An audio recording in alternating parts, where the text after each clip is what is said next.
Welcome. My name is Brenna Eaton. My pronouns are she, her, hers, and I am the West Region Service Year Director and Denver Service Year Advisor here to support you in getting ready for City Year Denver. We want to talk about registration today. Onboarding is launching, and Emily is here to do that with me, so I'll let her introduce herself.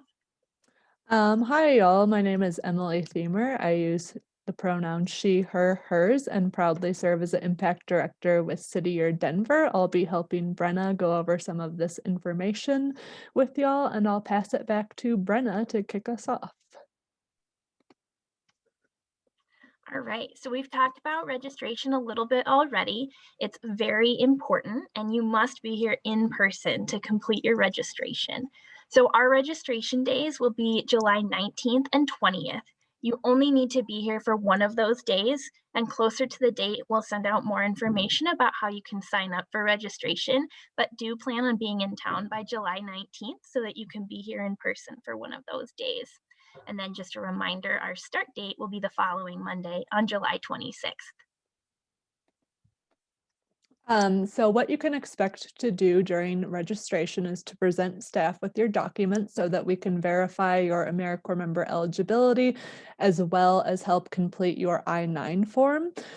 You'll also be accepting your My Americorps invitation if you have not already done so. We'll provide an overview of your first 2 weeks of training, which we refer to as BTA, and we'll also give you information about applying for SNAP benefits, which are food stamps, and insurance through City Year.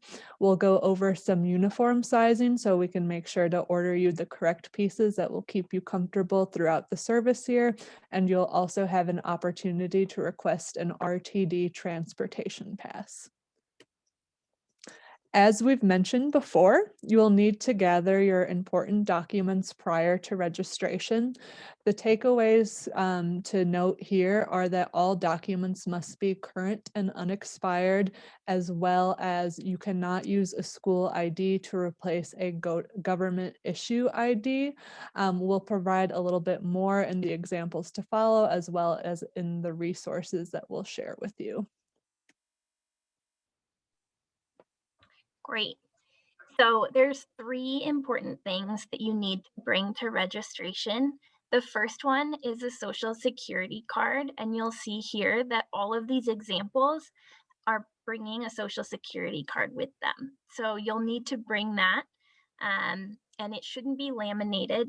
That's an important thing too. The social security card does say do not laminate, so you need a social security card. You'll also need to bring a government issued photo ID. So you'll see here, Jamie is using their passport for their photo ID. Taylor is using their driver's license as their photo ID, and Alex is using their permanent resident card as a photo ID. You'll also need to provide proof of citizenship. So Jamie's proof of citizenship is the passport again. Taylor's is the birth certificate, and Alex's is their permanent resident card. So you'll see there's three things you have to bring. Sometimes the passport or permanent resident card can count for both of those, and everyone must bring a social security card. So like we mentioned at the beginning, onboarding is launching on April 26th, this coming Monday. So you will get an email from CY Resource powered by Workday. It's not spam. We wanted to give you a heads up so you know that's important and you can start your onboarding tasks. In the email, we sent you a guide to help you with those onboarding tasks, but it's important to get started on those as soon as possible, and we'll go over some deadlines for that later. So one of the components of your onboarding process is to complete a criminal history background check. This is an Americorps member requirement and it must be completed prior to the start of service. If your background check is not completed prior to the start of service, and again, that's that July 26th date, you will be unable to start on time and you will not receive your stipend right away. So that is why, again, it is imperative that when you get an email from backgroundcheck@cityyear.org, you review it in its completion and you complete the steps that they've outlined for you. I'll pause now to give you some time to review the information on the stream or on the screen. It details the two processes that we use to complete this required background check, which include true screen and field print, which is a fingerprinting process.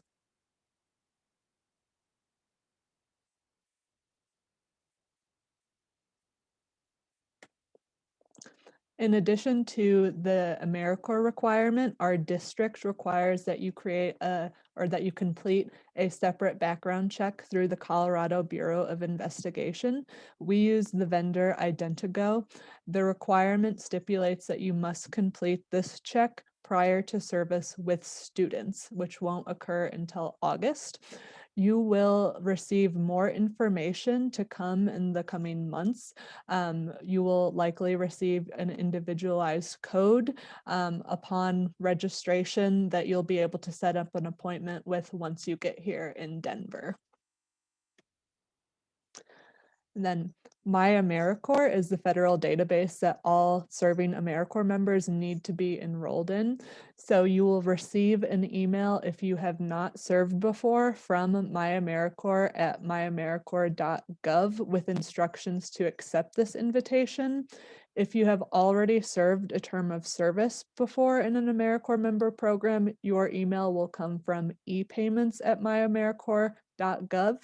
When these invitations are sent out, we will notify you and we will also remind you at registration if you have not completed this step because you must complete this step no later than the day you register.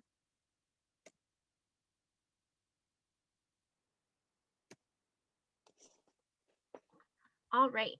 So, as we've mentioned before, you already should have started gathering your important documents. And right now, we're about to launch our CY resource onboarding. So, that'll be the first thing for you to start working on come Monday, April 26th. We also will have a pre service survey launching on May 3rd. That'll ask important questions about whether or not you're relocating and help us get you ready to serve. That shouldn't take very long and should be pretty quick and easy. So when you get that, try to fill it out as soon as possible. And then, like Emily mentioned, you'll have the background checks and accepting your AmeriCorps invitation, and then you'll attend registration on July 19th or 20th.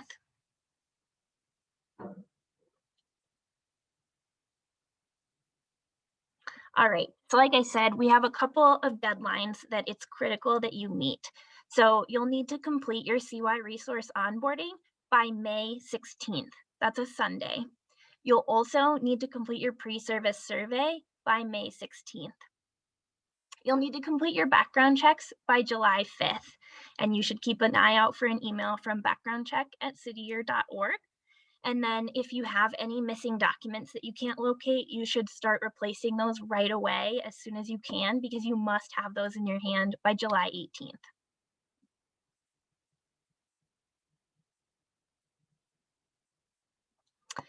All right, so you'll need to look for those important documents. The most common include driver's license, social security card, and a birth certificate or passport. And then get ready to arrive in Denver prior to July 19th. And we're looking forward to meeting you soon.